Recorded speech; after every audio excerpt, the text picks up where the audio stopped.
and we got to be realistic about this issue. The young people, they want what the old people got.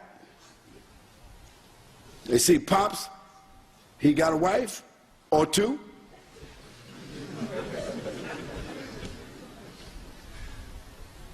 He might not have the stability or the ability to deal with a wife, but he want a little girl. He want a little honey on the side. A little haram honey. And we are telling him he ain't ready for marriage. And we're not going to support him in marriage.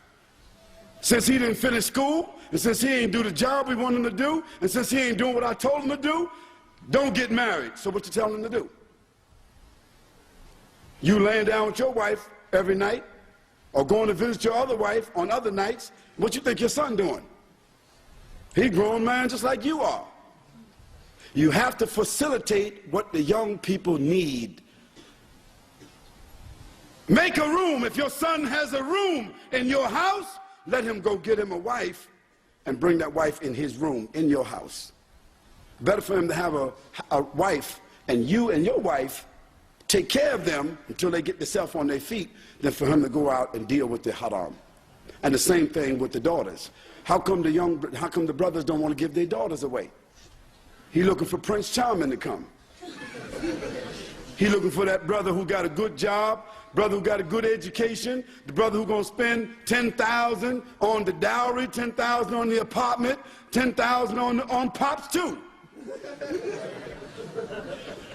And Pops want the 10 grand, he want the 10,000 before he even paid the dowry. So the young brother, he can't come up with that 30,000.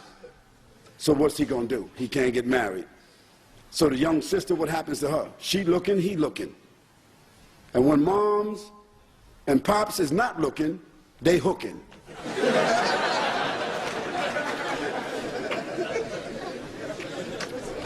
Then you got a Ibn Haram that comes. You got a little haram baby that comes. And everybody make it a secret for a little while until it's apparent to everybody. Then they had the walima, a haram walima. Because the fact is, the baby is innocent. The baby didn't do nothing wrong. So then you got this cycle of hypocrisy. And what happened? Because we didn't follow the sunnah of the Prophet ﷺ. He said when the man gets to an age of responsibility, he should marry. Didn't he say that, sallallahu alaihi wasallam? And even he performed a marriage one time when a man didn't have nothing but some ayats of the Quran. And another time the man had nothing but some slippers. He said, give that to her for a dowry if she'll accept it.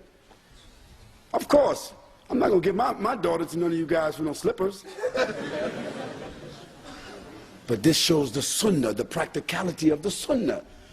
All these young men who are 14, 15, 16 years old, if they are responsible, we got to start thinking about marriage for them. And these young girls who are 13, 14, 15, if they are responsible, put them in the house of that father or put them in the house of the other father and let them get married. You save them from zina.